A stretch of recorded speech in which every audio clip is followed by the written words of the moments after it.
Hello, ladies and gentlemen, boys and girls, college football fans across the nation and around the world. Once again, another special Lettermen Row Tim May podcast brought to you by yours truly, Tim May. And I've got a special guest on today, a fellow by the name of Ryan Aber, who covers Oklahoma football. And you can see him on the screen there. Due to technical problems, you can't see me, but maybe that's a good thing, Ryan. How you doing, Ryan?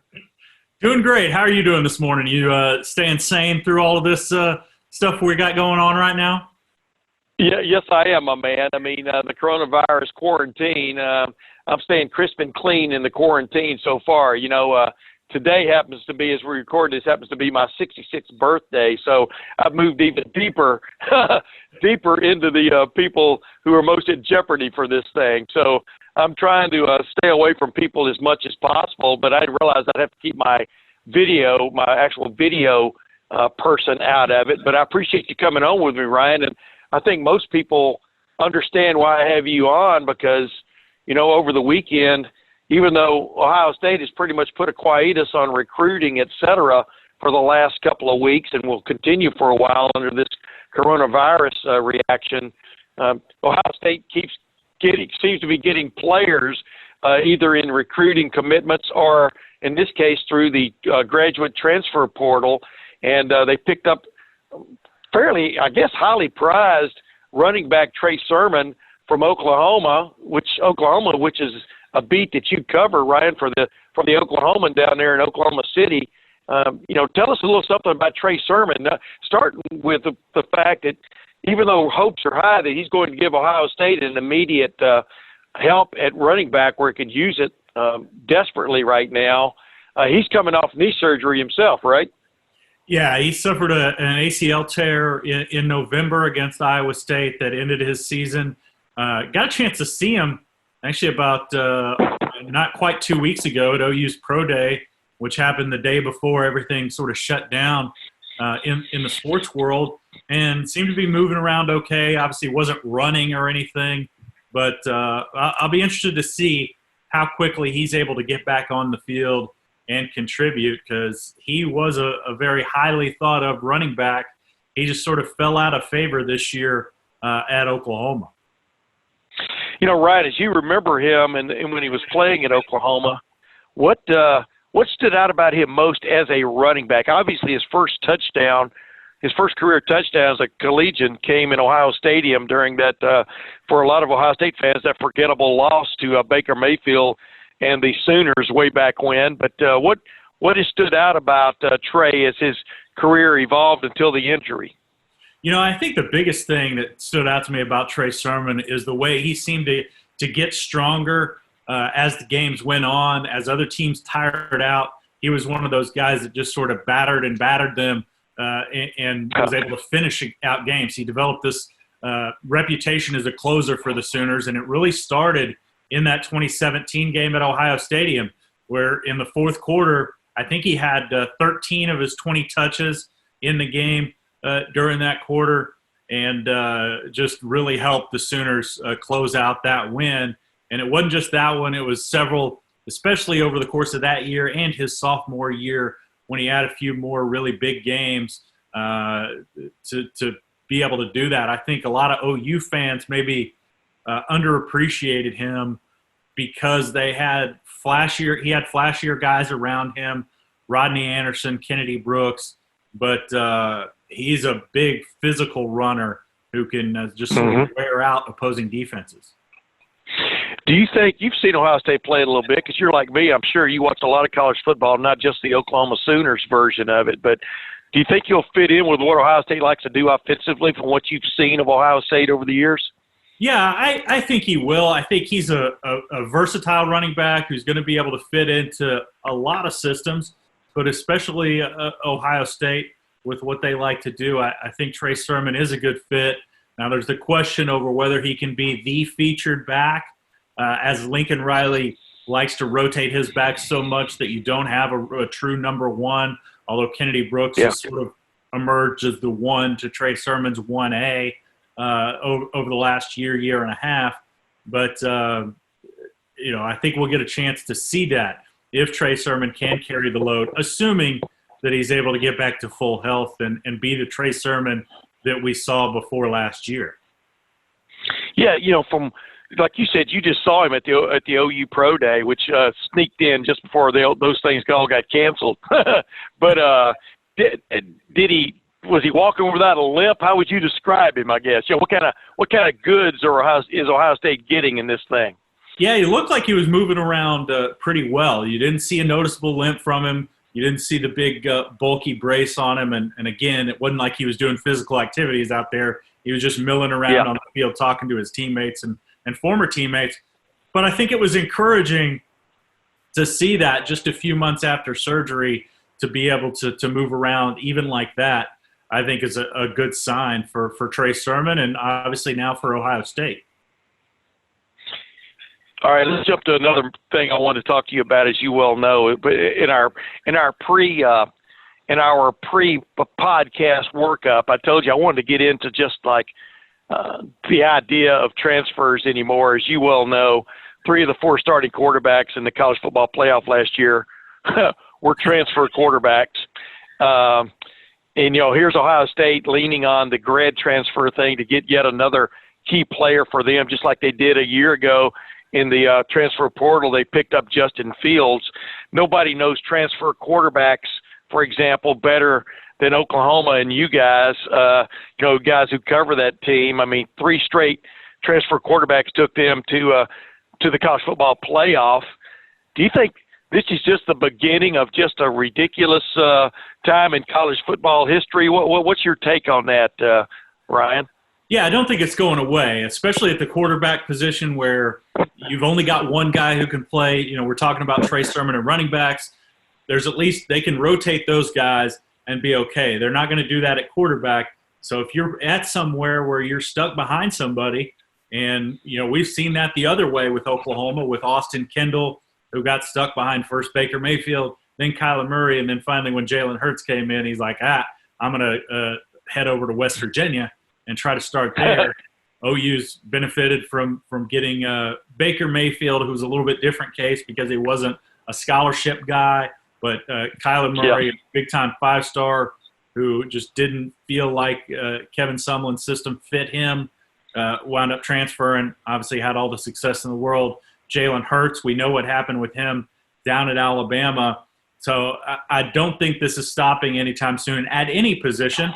Heck, OU's brought in 2 transfer wide receivers just over this offseason, and Theo Howard from UCLA, Obi Obialo from Marshall, to try to fill some holes there. I think both from the perspective of the coaches, trying to fill holes of guys that have left to the NFL, guys who have transferred, or guys just who haven't panned out, and the guys themselves looking at better options around the country.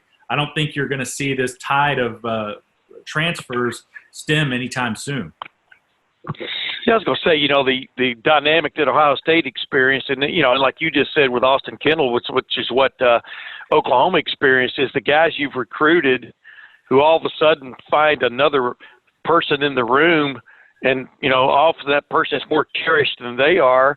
They look to leave themselves, so it's kind of putting a strange twist on development, right? I mean, from a quarterback standpoint, and yet, as you saw with Jalen Hurts, he was able to pick up that system pretty quickly, just like Kendall was at Oklahoma, just like Justin Fields was at Ohio State. I mean, it's kind of an homogenization of offensive football. That's what I'm seeing. Are you seeing the same thing? I mean, everybody's wide open. Everybody kind of leans on the quarterback in a tough situation just to make a play. That's kind of what's helping this go along, don't you think? Oh, yeah. I don't think there's any doubt about it. And you see what Lincoln Riley does in his system and the way he's able to adjust that system to every one of these quarterbacks that's come in. And I think it's allowed those transfer quarterbacks to feel comfortable that they're going to be able to grasp the system and grasp it quickly and have the system adjust to them in some ways. I know, obviously, Ryan Day is really highly thought of there at Ohio State for having similar visions about how his offense runs. So, I think it's a good thing overall. I think it's a little bit tough for some coaches to maneuver it and some programs to maneuver it. But I think the other thing is it incentivizes graduation. As we see here with Trey Sermon, he's able to graduate, transfer, be eligible immediately. We've seen that with several other players. Austin Kendall was able to graduate in 3 years, transfer, and have 2 years of eligibility remaining at West Virginia after he left the Sooners. So I think it's a good thing. There's some difficulties that it brings, but overall, I think it's been a net positive for college football. Yeah, I was going to say, the top 3 quarterbacks in Ohio State's quarterback room last year all were transfers, which is really, really odd, and 2 of them were graduate transfers like you're talking about. Hey, real quick, before we go here, Ryan, what has been the reaction? Because, Oklahoma's one of those hotbeds of college football. I'm talking about the University of Oklahoma, just like Ohio State is. You can almost feel sort of a pall cast over the place a little bit when they got around to canceling spring football, of all things, right? No spring game, et cetera. But what has it been like, in your neck of the woods as far as the reaction to everything that's going on, with everything sort of being on hold, but especially, because the reason we're talking is because we both cover major college football, but what's been the reaction just of fans not getting that daily dose of somebody getting better or worse in spring football? Yeah, it's been completely different. People around here aren't used to it. Obviously, this is also a big NBA basketball area with what the Oklahoma City Thunder have been able to do this year, and seeing that shut down has changed the landscape of things, I think, for all of us, certainly sports writers among that group as well. But that's why you see everybody just grabbing onto any small piece of information. I think typically a transfer who's already said he's transferring, announcing where he's going to go, doesn't really generate much of an interest. A little blip, but not a big-time interest. But this one obviously gets blown up every little scrap of NFL news among especially former OU and OSU players. Baker Mayfield, we had some news with him, with some of the things he's doing to help out both Cleveland and Norman through this whole thing. That's been much bigger news. So everything sort of gets magnified, and people really, really hope that come mid-July, when it's time for Big 12 Media Days down in Arlington, Texas, that everything's good and ready to go and have a normal college football season. Yeah, it's kind of like in Wayne's World when they're waiting for Aerosmith to show up for the concert, and they make the big, they're trying to keep the crowd at bay, and they make the announcement that the red licorice may be tainted, things like that. That's kind of what we're dealing with right now. Any little bit helps. Hey, last thing, Ohio State fans might be interested in this. Alex Grinch was the new defensive coordinator last year after spending a year at Ohio State, a restless year at Ohio State, when I think he thought he was going to have more say in what the defense was going to do than he did. And I'm not sure he totally turned the Oklahoma defense around. Did he move it at least a few degrees in the proper direction? What was your take on how the Oklahoma defense changed last year, and do you see it getting even better this year? Yeah, I think it took incremental steps in a positive direction, and clearly it wasn't where Alex Grinch wanted it to be last year, especially when you talk about turnover numbers, but they were much better. They were able to get pressure from multiple angles, which is something that they hadn't been able to do under Mike Stoops the last couple of years. It was pretty much just an edge rusher, and if that guy wasn't getting to the quarterback, then they weren't getting to the quarterback at all, and that put so much strain on their secondary. You also saw their lack of depth exposed.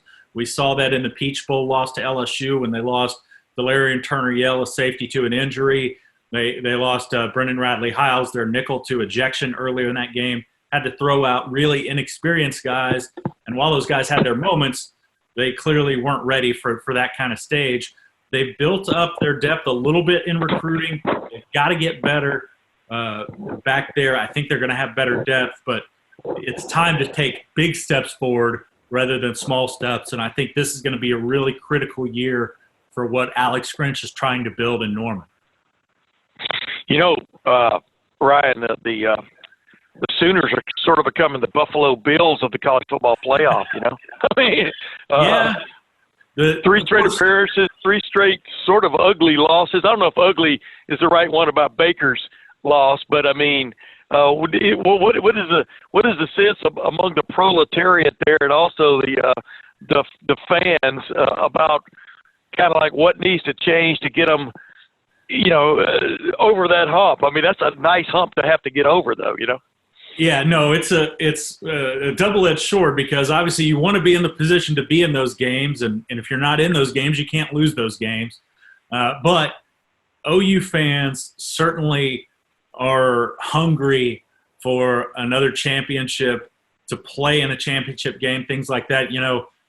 It's hard to imagine with what Oklahoma has become and how consistent they've been over the last 20 years since Bob Stoops arrived in 1999, that the gap between OU's last national championship and now is bigger than any championship drought that they've had since they won their first one. And OU fans want that number 8, hanging up on their stadium, in the practice facility, everything like that. But so I think there's an appreciation for being there as much as they have, but there's also a feeling that, hey, it's time to break through and start winning these games and not just getting there. Yeah, and by the way, if they're going to get it done this year, is a Rattler going to lead them? I mean, what's your sense of that?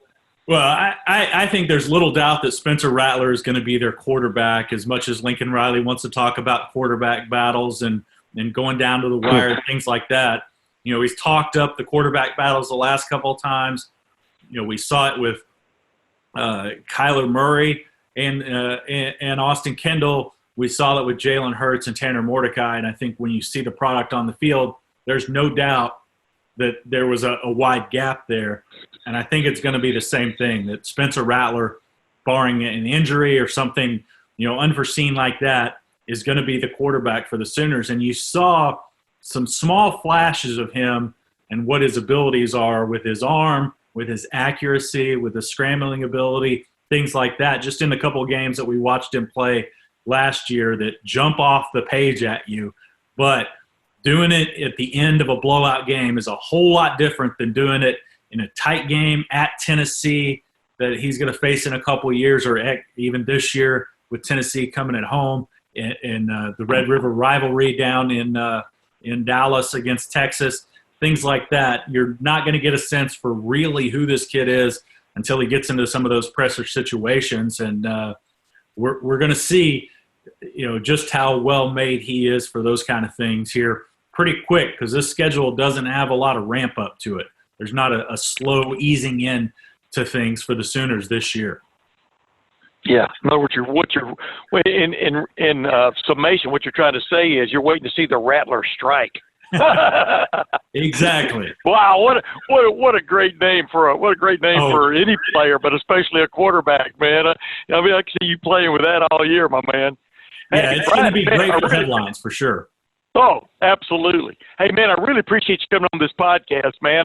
It's like you said, it's not like we're scraping the bottom of the barrel here. This was the top of the barrel here in this situation, and I think people want to hear some talk about college football, even if college football isn't going on right now. But it is interesting how two of the great programs in the country here in the contemporary times have seen a player transfer from one to the other. And Ohio State fans are sort of, I think, leaning on the fact that Trey Sermon will give them that needed depth when they watch their proposed number one running back go down with an Achilles injury the first day of spring football this year. I'm talking about Master Teague III, the guy that's supposed to follow in J.K. Dobbins' footsteps. But it's just interesting how programs across the country are intertwined anymore, right? Yeah, no doubt about it. The transfer season is here, and at least it gives us something to chat about during these weird times. Well, ladies and gentlemen, that's Ryan Aber from the Oklahoma down in Oklahoma. He lives in, by the way, if you ever want to look at Tornado Alley, if you want to put an X mark on the center part of Tornado Alley, he lives in Moore, Oklahoma, and that is it, isn't it, Ryan, from what you figured out? Y'all are the X mark in the middle of Tornado Alley. Yeah, pretty much. If you hear a big tornado hitting Oklahoma, there's a good chance that it goes through Moore for better or worse. We've had a couple of really close calls, but luckily haven't had any in a few years. Keep our fingers crossed there. No, I was going to say, if you hear there's a big tornado in Oklahoma, going through Oklahoma, you got to pretty much figure that Ryan Aber is in his basement, right? Yeah, pretty much. Luckily, we've got a shelter pretty handy. Most people around here do, and we'll be spending some time in it here for sure in the next couple months because it's that time of the year again. You got it. Hey, Ryan, let's talk again, man. I really appreciate you coming on my podcast. Yeah, glad to do it. Thank you so much for having me on. Hey, we'll be back in just a moment, ladies and gentlemen, with Boston. You know him as Austin Ward. I know him as Boston. And we'll be talking about the Trey Sermon impact, et cetera, and what's going on with Ohio State football, even with the doors all but padlocked on the Woody Hayes Athletic Center. We'll be back in a moment. And presto, voila, by the magic of digital circuitry, here's Austin Ward joining me on my podcast. And as you can see, you can now see me now, ladies and gentlemen. A lot of developments happened in those 2 or 3 seconds that I was down, but I digress. Boston, you broke the story on Trey Sermon opting to leave Oklahoma and transfer to Ohio State, a much needed shot in the arm from a transfer standpoint for Ohio State, since the fact that its number 1 running back going into the spring, Master Teague, limped off with an Achilles tendon injury, which needed surgery, et cetera. Everybody thought that this was a match made in heaven, Trey Sermon to Ohio State, and it finally happened, and you were all on top of it this past Sunday. Tell us, number 1, how that all shook out, and number 2, what this means to Ohio State. Well, I think it's massively significant for Ohio State just because you look, as you talked about with Master Teague out, when Marcus Crowley was also not going to be healthy during spring camp and wasn't going to be ready till the summer. J.K. Dobbins turned pro, as we know. I mean, that was expected, but those are 3 guys that weren't healthy or around to go through spring, and that left Ohio State with 1 healthy scholarship running back. Even if you just had Steel Chambers, and you thought you were going to be fine with Mayan Williams back or arriving in the summer, and then getting a healthy Crowley, you were still going to be extremely inexperienced if you're Ohio State in the backfield. Well, now you have Trey Sermon with 2,000 career rushing yards, 25 touchdowns at a major program, Oklahoma, college football playoff contender, one of 4, 5, 6 schools that can really hope to contend every single year. It was hard to find any flaw, any fly in the ointment that made this anything less than a perfect fit really for both parties, because Trey Sermon, he wants to play and prove himself. Oklahoma had 4 backs there that they were hoping to use and work into a rotation. They also don't really run the ball quite as effectively or as often as Ohio State wants to with Ryan Day. So he gets to go play for a contender. He gets to potentially compete right away and be the starter. We'll see if that happens. He's also going to an offense that is going to have some similarities in concepts. Lincoln Riley and Ryan Day, both really cutting-edge guys, and you can see sometimes how they borrow from each other. So all that stuff added up, and he had about, was he in the transfer portal officially about 9 days? So that was the first time he was able to start talking to Tony Alford again, dating back to his recruitment, a guy that he had a good relationship with. Ohio State would have finished maybe 2nd or 3rd if guys had to list their pecking order when they signed coming out of high school. He took a couple of unofficial visits back then. But so last week it was just a matter of making a couple calls. He knew what the depth chart situation was going to be like, catching up with Tony Alford, talking to Ryan Day.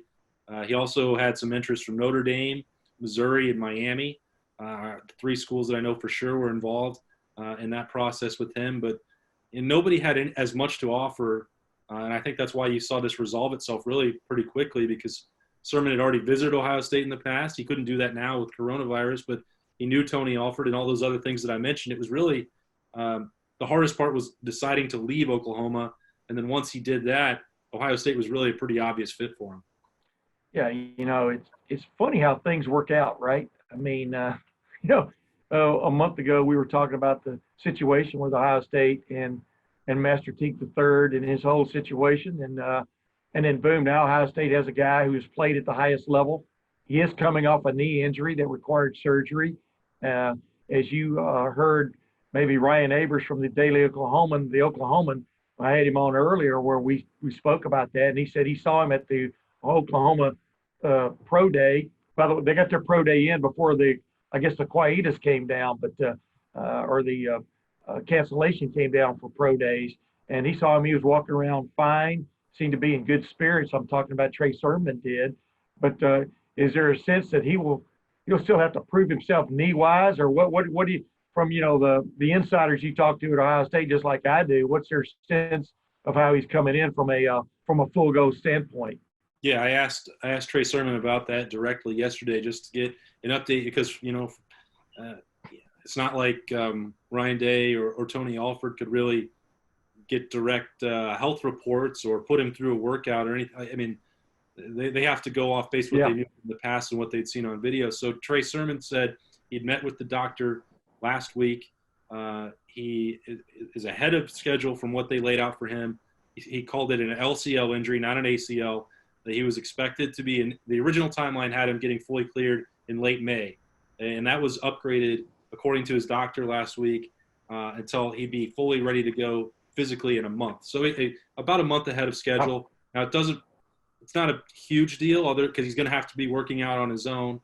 He graduates on May 7th, and he's hoping to come directly to Columbus if possible, if campus is open and if there's a way for him to get up here and get working out with the team. Really excited about that. But on that date, he would be fully cleared to resume activities, and that was not initially what he was expecting. He still would have had a full summer under that late May, still would have been ready to go by training camp, still could have had 2 months to work out with Mickey Marotti and do that summer stuff. But so now it's just whatever he can do on his own. In a month's time, he'll be ready to do that to get building again now for this 2020 season. Hey, even with this quarantine, this shelter in place, this on another term, this lockdown, he would be considered essential, wouldn't he? He'd be considered an essential part of a. No, I'm just joking. For being facetious a little bit. College football is an essential business to Ohio State. Let's be honest. I mean, if the cruise business is essential, so is Ohio State football. If you look around Central Ohio and the impact it has on the economy, et cetera, you're exactly right. Depends on how you define. Depends on what the definition of is. But the bottom line is, yeah, I mean, he's essential, I think, to Ohio State's plans because even if Master Teague III makes a miraculous comeback and is fairly close to being healthy going into preseason camp, I mean, they're still in. Marcus Crowley is still, he still hasn't been given a green light to participate. Speak. I mean, this is an interesting time in the running back room. Agreed, Austin? Yeah, it really is. I mean, and now this is as you say, it's not like this is a 100% done deal for Trey Sermon. He's got stuff to prove. He's going to have to, acclimate and, there will be changes to the offense and terminology. He's going to have some stuff that he's got to learn and catch up with over the summer. Marcus Crowley, we don't know the exact date from Ohio State's perspective or when they thought that he'd be ready to go and participate fully again. Steele Chambers now, he got 3 practices where he got to be the guy, and then camp was over.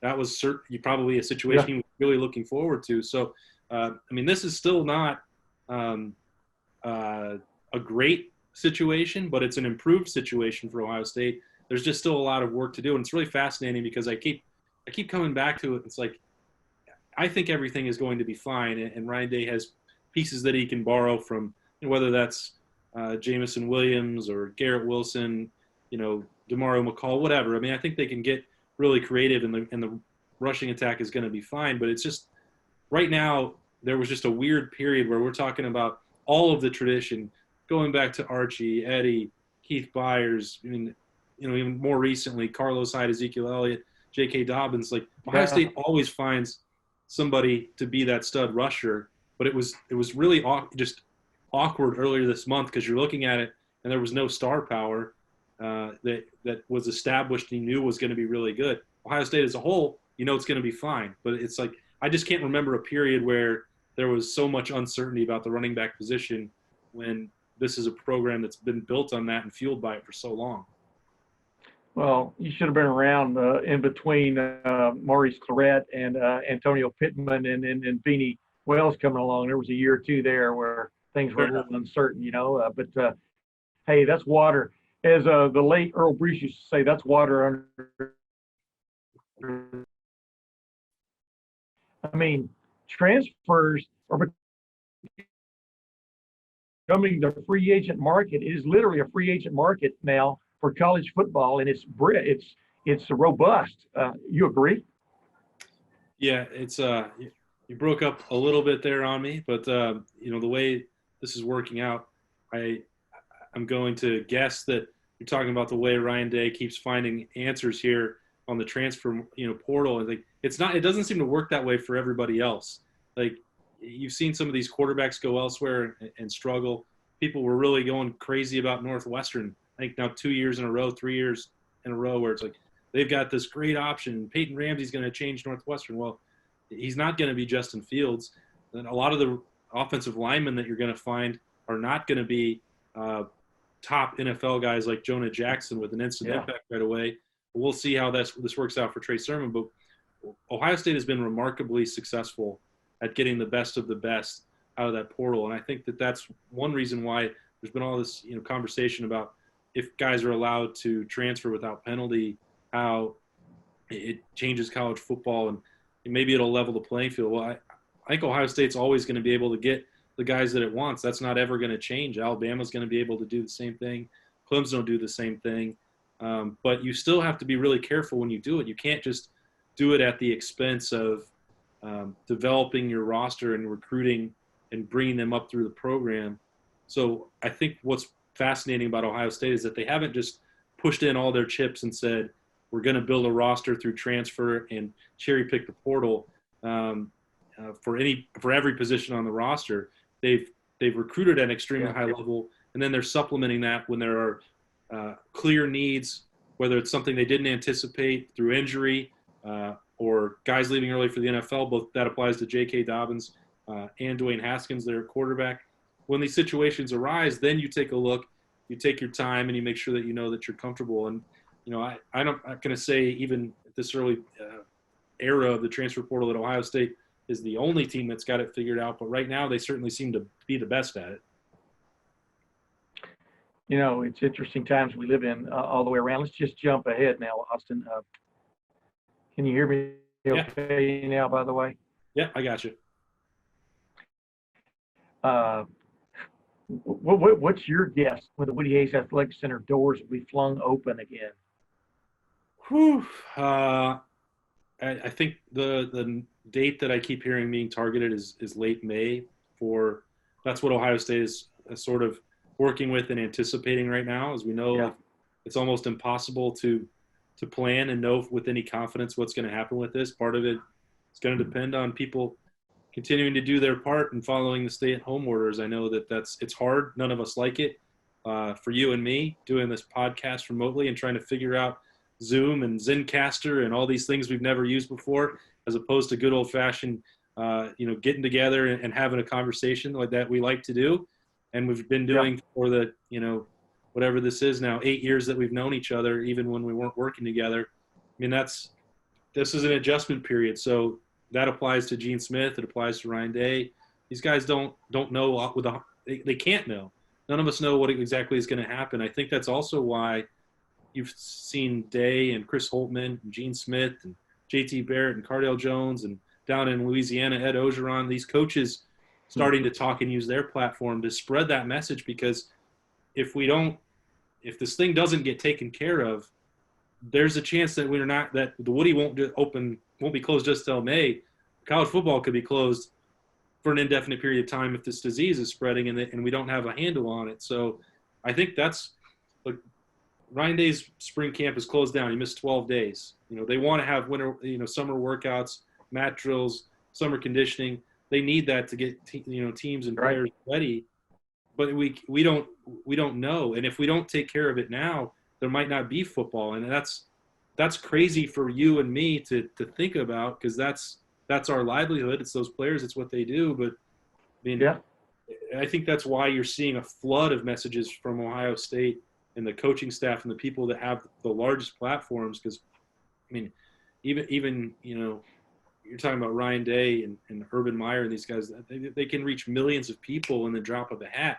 And if people don't trust politicians and whatever, I mean, I can't say that I really blame them, but these coaches embracing that and knowing the severity of it, I think is a really big deal, because we want the doors to Woody be open by late May. Yeah, so we'll be back to normal.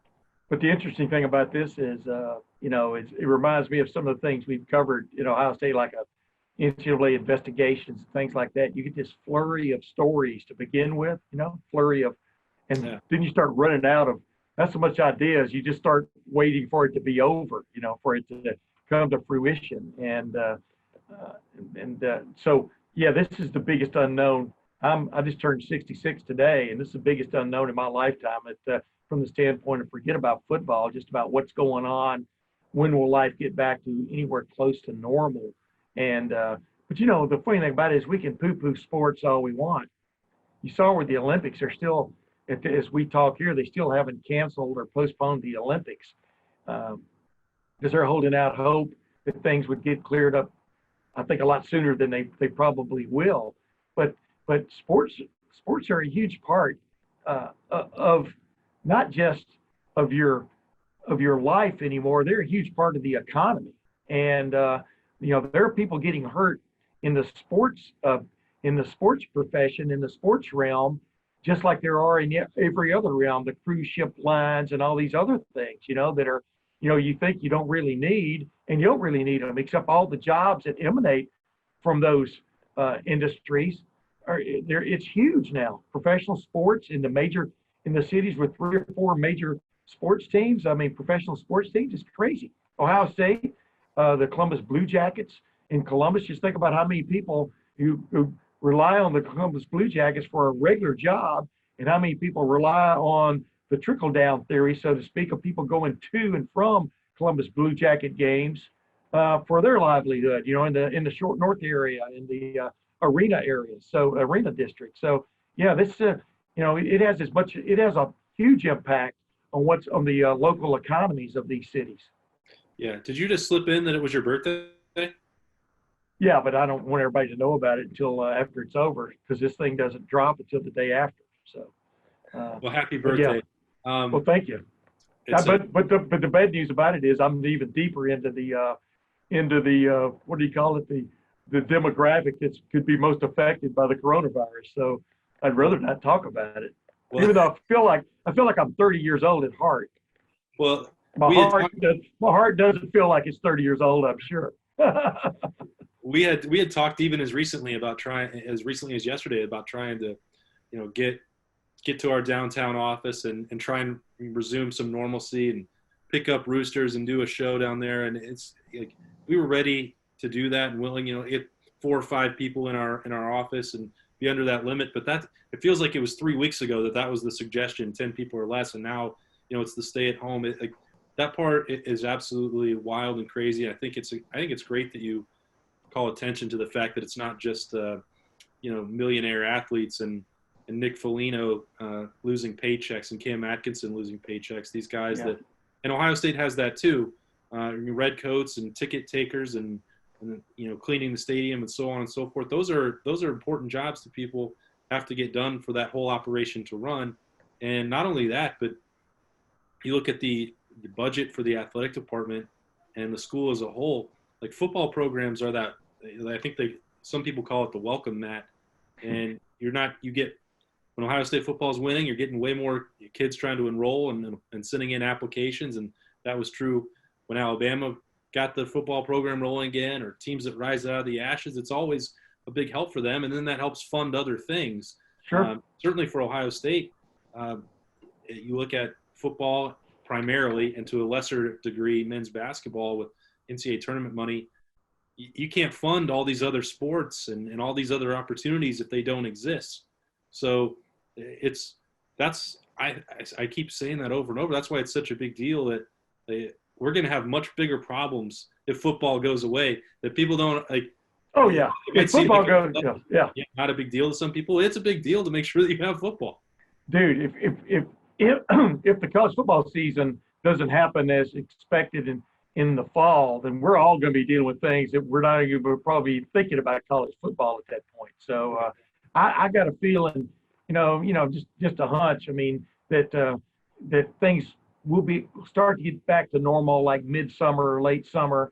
I got a feeling the NCAA is going to allow teams to have an extra 2 weeks of preseason camp if that's what they, something like that. If in fact this does get back to where you can play football again, so Trey Sermon will have almost the equivalent of a spring to get ready to play football at Ohio State, for example. It was interesting. I saw a video that was posted online of Justin Fields throwing the ball over the weekend. I think it looked like he's still in Georgia, or might have been in Georgia where he was supposed to be. Also, he put out a welcome, a tweet to Trey Sermon. He knows how big a deal Trey Sermon joining the group is. It's not putting anybody else down who's already in the group, but they need that from a depth standpoint. So it's really, like you and I've talked about, it's really funny how there's a faint heartbeat of things still going on in the football program, even though things are shut down. And those are the kind of little nuggets, those little news items that people will have to seize on. I was talking with Ryan Abers about it, the guy who covers Oklahoma for the Oklahoma, and we were talking about it earlier before you came on, and just about how little things now are going to be huge news items until, like I said, the padlock comes off the Woody Hayes Athletic Center and people can start working out again. Hey, real quick, so what are you and your family doing to pass the time, et cetera, in between? By the way, yesterday, we're recording this on a Monday. I found myself watching an iRacing NASCAR race and actually enjoyed it. Yeah. And I think auto racing is about almost the only thing that you could put on a simulator, and it look almost like it should. All these other ones don't look right. Even football. But I'm enjoying that. But I'm trying to do right, stay on the down low for the most part. But how are you guys killing time? So give people some examples. You've got a little daughter. Your wife, I guess, is at home working for the Dispatch from home. How are you guys dealing with it? Yeah, so Allie started working from home about Tuesday of last week. We kept Liberty home all last week. It wasn't her daycare hadn't closed, but we were just trying to take that precaution. So she's now been on 10 days with mommy and daddy and not getting out to play with her friends, and she's handling it pretty well, I think. She's 2.5, so we're trying to find things that we can do with her and keep her entertained. And Disney Plus has been a real MVP for us over the last few days. I think I've seen Water Onward. It came out on Friday night, and she's watched it every day since then. So I'm getting all those down. Frozen 2, I know all the lyrics to those songs. That's been it. She loves to dance. We've been having dance parties in the living room. It's crazy to me how quickly they grow up. That seeing it again with your kids now, your grandson. She's 2.5 and knows the words to the songs and is singing along and's got this great memory. It's so cool to watch. We're getting a different perspective on it now with 24 hours a day. Like it's not just the weekend. This sounds kind of silly, but it's different when you're all three trapped together. We're used to Allie's got the office downtown. I work from home most days when I'm not at the Woody with you and the Buckeyes, but I've got quiet when she's at daycare. All that is a big adjustment, but you also find the bright side of this. Like I was talking with Anthony Schlegel about that last week. Like this is some family time that we wouldn't normally get, so we're gonna try and make the best of it and find some bright sides. Yeah, I said flashbacks. Hakuna Matata. I know that song, and my kids we introduced them to Mary Poppins. They really like Mary Poppins. I know every song in Mary Poppins, especially you've got to grind at that grindstone. I like that part, Dick Van Dyke. But it is interesting how things are disrupted. I mean, my brother's, my one remaining brother, his oldest son is getting married on May the 2nd, and we were planning basically a huge family reunion with my whole family was going down there, including my son and my son Kyle and his wife Steph, and my grandson Owen, and then my son Corey, who works at Novaks, which right now is shuttered, So he has some time on his hands. And my daughter Caroline, who lives down in the Cincinnati area, she works in the for a firm that basically they do research and stuff. But it was going to be a big, huge family reunion. But now, that's basically been canceled. Trying to get our money back from the hotel, things like that. Prepaid. There are all kinds of disruptions, which are little bitty things, but little bitty things add up to a lot. And as this thing goes, and you can see like I said, the trickle down effect of this whole thing. And I'm sure Ryan Day and the coaches are still getting paid, probably, right? Yeah. They are. Yeah. But the red coats and people like that who might have been having jobs, doing spring sporting events, including the spring game, they've lost that. We'll see where Ohio State goes, and in the standpoint of maybe helping those people a little bit. But there's only so much money in the kitty. Although the federal government seems to be bashing open a lot of piggy banks in the last couple of days. Yeah, that's a big different piggy show. banks. That's a different show. I can't weigh in there, but you got me thinking about the disruptions and all that stuff. Like the dominoes keep falling with sports worldwide. Like I keep grabbing onto anything. You were talking about the racing on Sunday. I wasn't watching that. I was trying to finish up with Trey Sermon, but over the weekend we found these live streams of table tennis. My brothers-in-law, the three of them, and another buddy. We like to get in a group text and gamble on sports and all that, like a lot of people do. Well, we had nothing to find. So Ukrainian table tennis live streams this tournament going on, and suddenly it was the greatest thing in the world to us. So like any live sports we were trying to cling to it, just like the video racing, all this stuff. It's just for you and me and anybody who listens to this podcast, like sports are like the way we get through life. Like, wait a minute, you're telling me Ukraine is figuring it into this thing? That's interesting. Yes, Ukraine. I'll tell you what I found interesting was marble racing. I don't know if you saw that or not, but I retweeted it where you let marbles go down these, and and I can see wagering on this down the road, man. I mean, people aren't just antsy about whatever. There are a lot of people who are into gaming. They really like to bet on stuff for whatever reason. But I can see marbling, But man, I would really be skeptical if they opened gambling on Ukrainian table tennis matches. And to me, it'd be like going to a highlight match. Did his cesta really come apart? At exactly the right time. I'd be worried about those things, Austin. Don't go down that road, my man. I know, because they don't have as much financially invested, I don't believe, in the European Table Tennis League as maybe the NFL. So I don't know. Maybe I should have offered to Venmo them $10 or $15 to help myself, and they were maybe take a dive for one round. I don't know.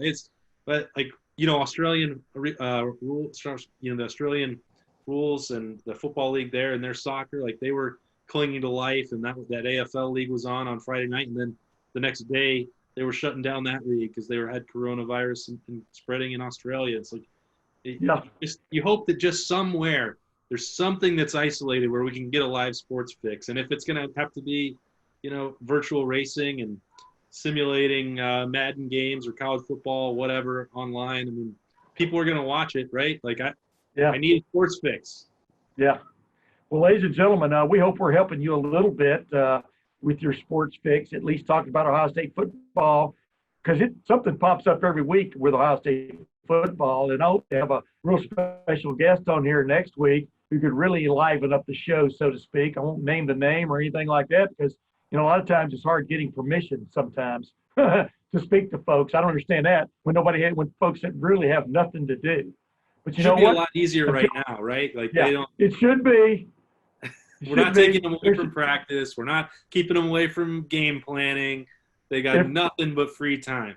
If the government is cutting through the red tape when it takes to develop an antiviral drug, you would think you could get some red tape cut to get an interview. You know what I mean? But, sometimes you just got to take what you can get. But I really enjoyed today's podcast with Ryan Avers from the Oklahoman, who covers Oklahoma football, gave us a little insight on Trey Sermon, the newly named transfer running back from Oklahoma to Ohio State, the story, which was broken, scooped by the man on your screen right now, Boston.